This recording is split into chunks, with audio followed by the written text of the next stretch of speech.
Hello বন্ধুরা, আজ আমরা শিখব লেজি ডেজি স্টিচ। এটি একটি খুব সহজ পদ্ধতিতে করা একটি স্টিচ, যেটির মাধ্যমে আমরা ফুলের পাপড়ি ও ছোট ছোট পাতা তৈরি করতে পারি। আসুন তাহলে দেখে নেওয়া যাক কিভাবে এই লেজি ডেজি স্টিচ করা হয়ে থাকে। বন্ধুরা, এখানে দেখলেন একটি নির্দিষ্ট জায়গা থেকে আমি সূচটি তুলে নিলাম। তারপর সেই একই জায়গা বরাবর আমি সূচটি আবার ঢুকিয়ে নিচে দিয়ে নামিয়ে নিলাম। তারপর পাপড়ির ঠিক উপর থেকে আমি সূচটি তুলে আবার ওই যে একটি গোল আকৃতি সুতো বেরিয়েছিল তার মধ্য দিয়ে ঢুকিয়ে ওটা আটকে দিলাম। তো এভাবে বিষয়টি চলতে থাকবে। আপনারা ধৈর্য ধরে ভিডিওটি দেখবেন, কারণ এখানে আমি দুটি পদ্ধতিতে লেজি ডেজি স্টিচ করে দেখিয়েছি। আর মাঝে মাঝে আমি সবুজ দিয়ে এখানে পাপড়িও তৈরি করে দেখিয়েছি। আশা করি আপনারা ভিডিওটি দেখে লেজি ডেজি স্টিচটি শিখতে পারবেন। এবং আপনাদের যদি এই ভিডিওটি ভালো লেগে থাকে বন্ধুরা, অবশ্যই লাইক কমেন্ট করবেন। যদি বুঝতে অসুবিধা থাকে তাহলে আবারও করতে বলবেন, তাহলে আমি অবশ্যই আবার দেখিয়ে দেব। আর যদি অন্য কোনো স্টিচ আপনারা শিখতে চান সেক্ষেত্রেও আপনারা জানাবেন।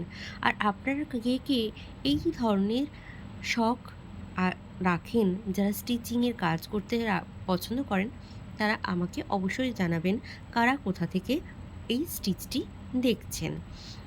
তো বন্ধুরা, আজকে লেজি ডেজি এবং পরের দিন অন্য আরেকটি ভিডিও নিয়ে আবার আসব।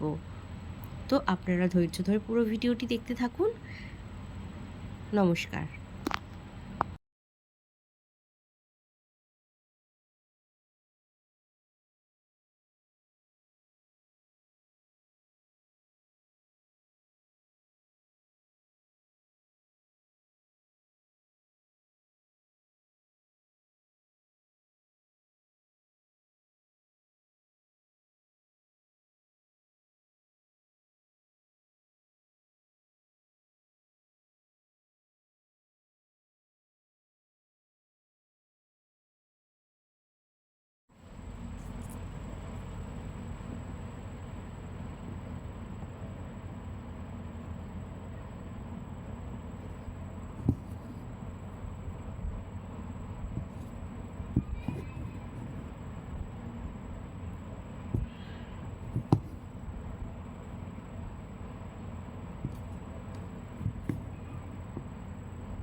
দেখুন, এখানে আমি সবুজ দিয়ে পাতা করে দেখিয়েছি।